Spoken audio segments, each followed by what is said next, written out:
ஒளி வளைக்கும் சர்க்கரை லைட்டை இப்படி வெவ்வேறு திசைகளில் வளைச்சி பார்க்குறதுக்கு நமக்கு என்ன தேவை? ஒரு மீன் தொட்டி, பாதி அளவு தண்ணீர், 250 கிராம் சர்க்கரை.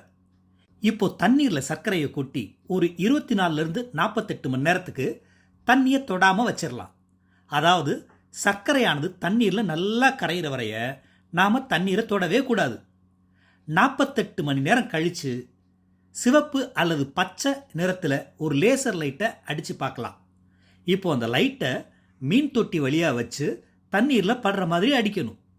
தண்ணியோட மேல் பக்கம் அடிக்கிறப்போ இந்த லேசர் லைட்டு தண்ணிக்குள்ளே ஒரு நேர்கோடு மாதிரி போகிறத நம்ம பார்க்க முடியும். ஆனால் லைட்டை தண்ணீரோட அடிப்பக்கத்துக்கு கொஞ்சம் கொஞ்சமாக கொண்டு வர்றப்போ ஒளியானது கொஞ்சம் வளைஞ்சிருக்கிறத நம்மளால் பார்க்க முடியும். இதுக்கு காரணம் தொட்டியோட அடியில் இருக்கிற சர்க்கரை தண்ணீரில் மெதுவாக கரையும். இதனால் தொட்டிக்கு அடியில் இருக்கிற தண்ணீரோட அடர்த்தி அதிகமாக இருக்கும். இது ஒளி பரவுகிற வேகத்தை குறைக்குது. இதனால தான் ஒளியானது கீழே போக போக வேகம் குறைஞ்சு ரொம்ப தூரம் பரவ முடியாமல் நமக்கு வளைவாக தெரியுது.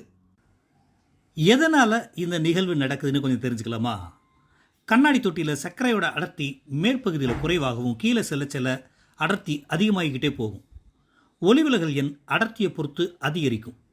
கீழே போக போக அடர்த்தி அதிகமாக இருக்கிறதால ஒளி விலகல் நிகழ்வு அங்கே குறிப்பிடத்தக்க அளவு இருக்குது. இதனால தான் தொட்டியில் கரைசல் மேற்பகுதியிலிருந்து நேராக செல்லக்கூடிய ஒளி அடிப்பகுதியில் வளைந்து செல்லுது.